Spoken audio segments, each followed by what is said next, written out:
What we want to show you guys now is how this GX-7 can be so consistent from heel to toe and be so consistent and hit it so straight. But the big thing is, this is not swinging it like a driver. You're going to swing it like a 7-iron, okay? That's why this bar is down here, to help you get the ball up in the air. Got a tungsten bar in the back side here that gives you all the forgiveness in the world. So this is what we want to teach you guys. We want to teach you guys to tee it up a little lower, okay? We want you to swing it more like a 7-iron. We don't want you to get up there, make that super big long swing, hang back and flip it up in the air. Carl's going to demonstrate here. And really the key, Carl, I think more than anything, is to make sure that when you hit this driver, you're playing it almost like a 3-wood, right? It's not way out on your toe. It's more about where you have your 3-wood set up on the inside of your heel here, okay?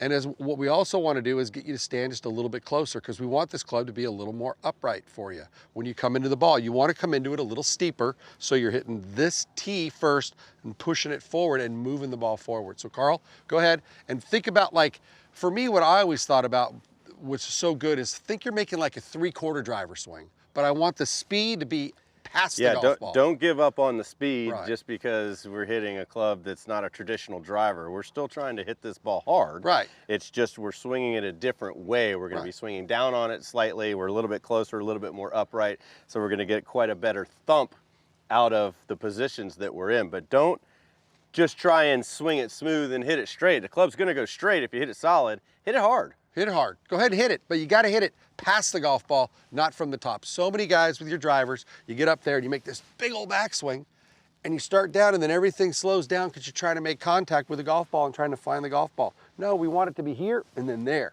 Drive that club into the golf ball. It's a lot easier to stay away from that slow, long casting, because this is 43 inches long, not 47 inches long. And some of these 46.5 inches long, some of these drivers that are coming out now are just crazy. They're just entirely too long. So if I were going to set up to with a driver, the ball position would be somewhere in between the ball of my foot there and the instep there. So kind of a little bit more forward, your hands are a little bit more back, you're a little bit further away, you're a little bit flatter, your hands are a little bit lower. So we're going to get a little closer, which brings the hands up more like a 7-iron, right? And then we're going to put this ball a little bit further back in our stance as well.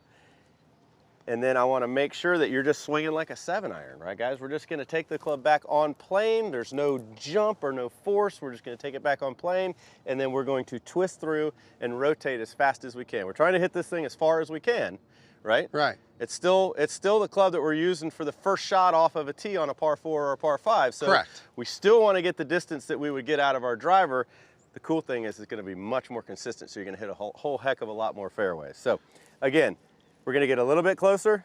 We're going to put it back in our stance slightly, so our hands are going to be more at the ball. It's going to be just slightly inside of our left instep there. And we want to make sure that we're swinging slightly down on the ball.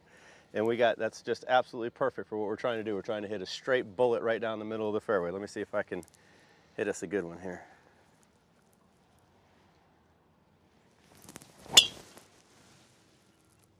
Perfect. I wish we had that, you know, in those tournaments where they have that center line, closest you get to the line, you win a prize. You're going to win some prizes with this bad boy on the center line, I can tell you that. It's unbelievable how good this club is, and it's so consistent. What I want to show here is I want Carl to try to hit it out off the toe, hit one in the heel. You going to call the toe first? Well, I've been programmed my whole life to hit it in the center of the club face, so this might be a little hard trying to do it. Now, when I try and hit the center, sometimes I hit it in the heel and the toe, but I will do my best to try and hit one on the toe here. Well, I think on the toe, all you got to do for you, just suck it in a little bit. Yeah, or just stand a little farther away from it and swing it to there. Okay. All right? Well, I want this to be on the toe. Okay. I mean, this could look really ugly. All right. I mean, it should look really ugly, shouldn't it? I mean, if you do it.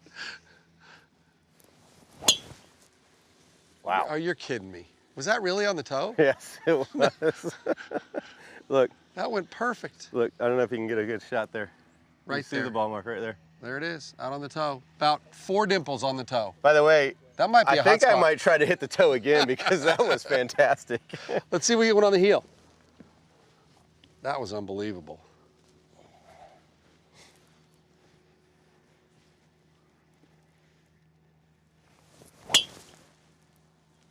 Come on, no way. There it is. It is right there, no way. 1/4 inch in the heel. Yeah.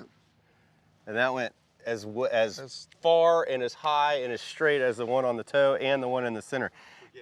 Huge So forgiveness here, guys. And smaller than a traditional driver head, right? So we've got aerodynamics are working in our favor. We've got the fact that we're swinging like a 7-iron in our favor. We got the fact that the club's 43 inches long, which is in our favor, which means our parameters are gonna come straight in. I mean, there's just nothing bad about this club, DP.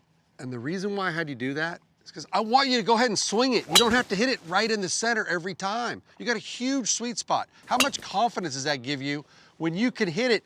This is a pretty big shillelagh right here, man, and you can go ahead and pound it. Go ahead and hit it. Don't be afraid to hit the golf ball off the tee with a GX-7.